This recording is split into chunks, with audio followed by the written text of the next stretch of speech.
Hey everyone, Correct Genes here, and today we have a very special lock. This is the Zeiss Ikon Verso. Now, right off the bat, I would like to give very special thanks to Captain Hook #1, who is someone I greatly respect as a picker. I think he's one of the most capable on the planet, certainly a lot better than me, for not only allowing me to pick his lock, and we got it through a trade, but also for giving me his custom tensioner, which he made specifically for picking this lock. Definitely check out the stuff that he puts out. Like I said, he is an incredible picker, and I have a lot of respect for the guy. So the Zeiss Ikon Verso is a mechanical lock. It is, well, as we do on this channel. It has 6 sliders on each side for a total of 12. Those sliders run along the bottom of the lock, like so. You can kind of see them there, kind of like a little rib cage along the bottom of the lock. And those are actuated by this key, which has these cuts along the bottom that kind of curve upwards. The sliders themselves are curved. They follow the curvature of the lock. And part of the reason for this is that this is designed to be integrated as a mechanical part of an electromechanical system. This is paired with Ikon's click system, which is the same form factor as this lock, except it has 5 mechanical sliders and 1 additional electronic slider, and then a bunch of circuitry which interacts with the key. And then in the electromechanical case, I believe all the sliders are along one side and there's only 1 locking bar, as opposed to 2 in this lock.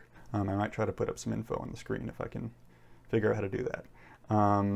But all in all, the low profile of the key, the low profile of the sliders are sort of designed to give room for all that stuff to fit inside of the lock. So without further ado, I've talked enough. Let's go ahead and get this clamped up and get it picked. All right, here we go. First thing I'm going to do is make sure that the actuator pin is pushed over from this side so that the cam turns when the lock is picked. And we're going to put our fancy little tensioner in here. Thank you, Captain. And we're going to get going. Now, unfortunately, this lock is not particularly loud, so I will do my best to let you know when something exciting happens. All right, I felt a little something off of 3 there. 4 is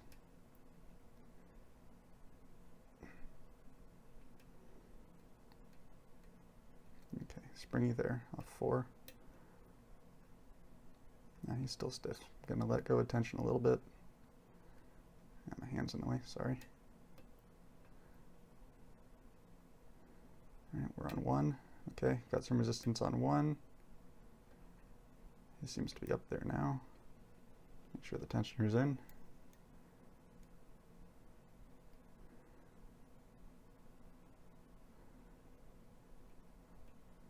Nothing on 3, nothing on 4, 5, or 6. Okay. 1 feels up there. 2 is springy. Okay, I felt a little movement off of 3 on the plug.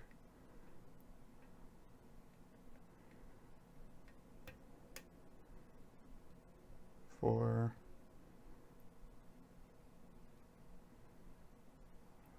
I think 5 moved a little bit, and 6. I'm just sort of inching everything up. All right, 1 is still up there. 2, 3, 4, 5, 6. All right. Just going to keep going through until something happens.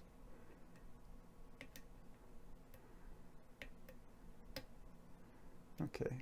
Oh, nice something out of 2 there.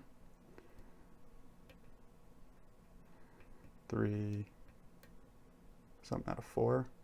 I think we're on the second ledge of the sliders right now. I apologize for my hand continuing to block. All right, full to click out of 1.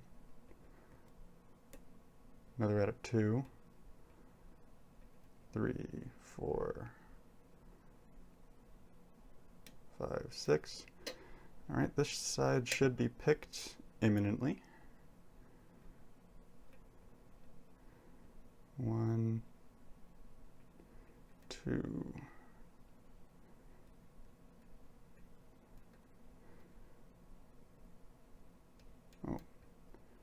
4 is stiff. Come on. Does not want to move.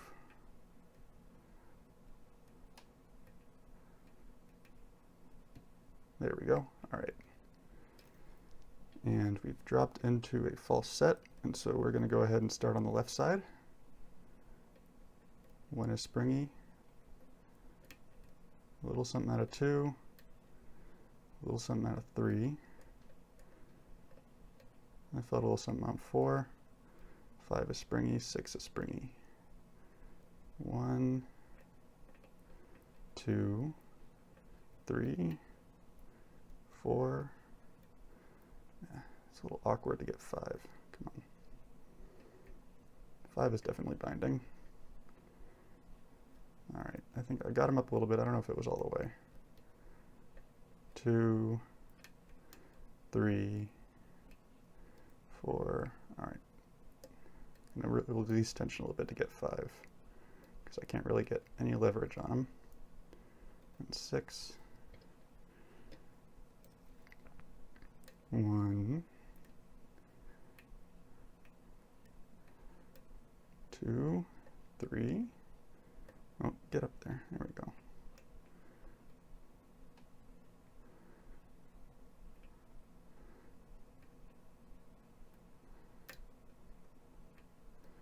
Okay, there we go. 4's up there. 5. Ooh, nice little click out of 5.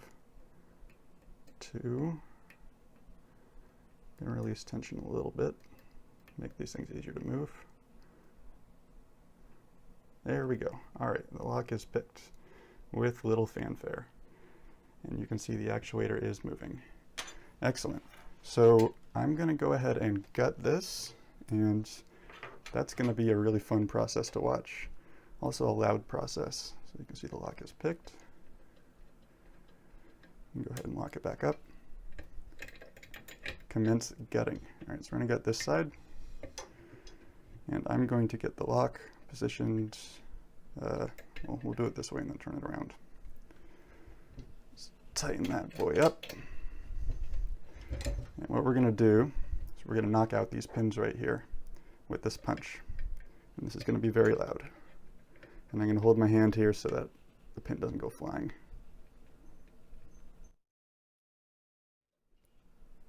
All right. Pin 1.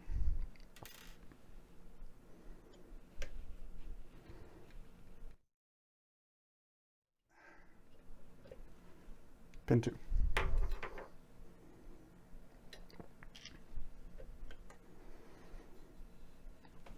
There we go. I know how to use a vice, guys, I swear.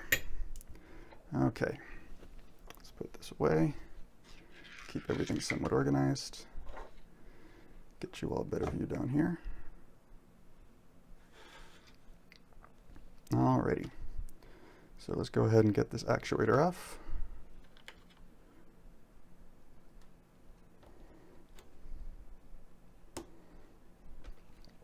So yeah, this lock is not fundamentally a super difficult lock. It's got,